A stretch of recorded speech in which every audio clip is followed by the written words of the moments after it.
welcome back to my channel. I know it has been a very long time since I made a video. Life has been crazy getting back into third year. The consultant that I was with today only had 2 patients, so I got out of clinic early, which was super nice on a Monday, and so I finally had a free moment where I could film. So I thought I'd film a video about the application process for North Americans for medical schools in Ireland, because I've been getting a lot of questions about what it's like or any tips that I have for completing the application. So all North American students apply through Atlantic Bridge, which is a third-party company in the US that facilitates all the applications. So you go to their website, which I'll link in the description box down below, and request an application, and then they send you like a 3 to 4 page document with the application form and then a list of all the requirements. The schools mainly look at your MCAT score, your transcripts, your CV, your essay, and then your interview if you get to that stage. The first thing you'll need is your letters of recommendation. I would request those as soon as possible because it takes way longer than you think for people to write them. The last thing you want is to be scrambling the night before the due date. So reach out early, send them everything they need, and follow up with them regularly. Don't pester them, but be nice about it and sort of just check in with them and see where they're at with writing your letter. The next thing you'll need is to request your transcripts. Again, that takes time, so just request them as soon as you can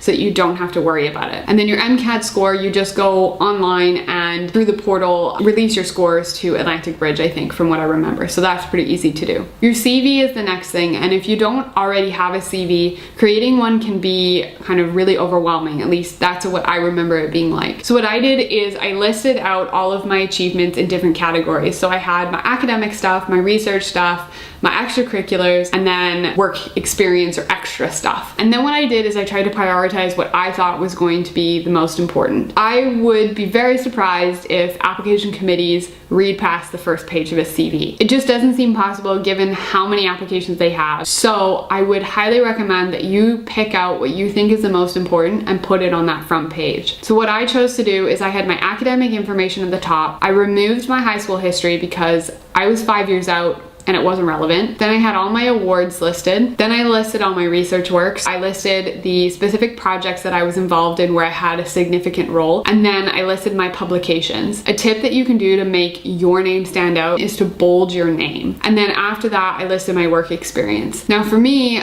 I had worked at golf courses pretty much my whole undergrad life. So that's not super relevant to med school. What I chose to do is I listed the golf course and then I wrote a 1-line sentence about like the specific skills that I gained during that work experience, just to show how working at a golf course maybe could be relevant to medical school. After that, I listed my extracurricular activities. I chose not to write out a full description of each activity just because it was going to take up way too much time, and I instead just was very strategic in the title that I put for that project. So like say for right now, I'm the president of the RCSI Cardiovascular Society, so I put president RCSI Cardiovascular Society, and I just didn't put anything else because I kind of feel like it's self-explanatory in a way. After that, I had presentations, and I broke that up into lead presentations, which are ones that I actually delivered, and then other presentations, which are ones that I was an author on, but I didn't actually give the presentation myself. So all in all, my CV is 2 pages,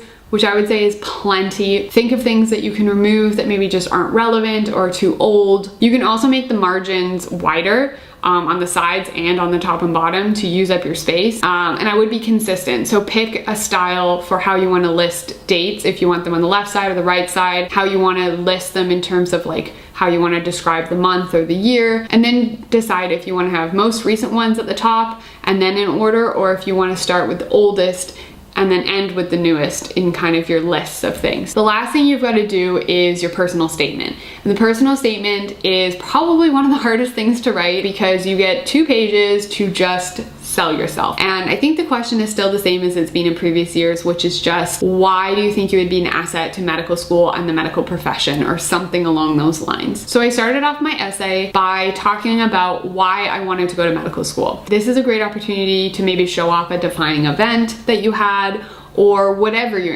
inspiration is for medical school. Then I looked at my CV and I picked off 2 or 3 research related or academic related things that I really wanted to highlight. And then I looked at my extracurriculars and did the same thing. So I picked kind of 4 or 6 things overall that I wanted to highlight. And then I wrote 2 or 3 or maybe 3 or 4 sentences about each of them and really spent most of the words focusing on what skills I gained or what I learned from that experience, because I think that's the most important thing that they're looking for. That ended up being a bulk of the essay and brought me over to the second page. Then I chose to sort of describe a challenging situation. So I think medical schools really like for you to show that you're human, you make mistakes, and that you're willing to acknowledge them and learn from them and then change your behavior based on that. It's kind of this whole idea of reflective learning. So my last paragraph, I talked a bit more about some personal things, what my vision for myself was as a physician, or what I viewed as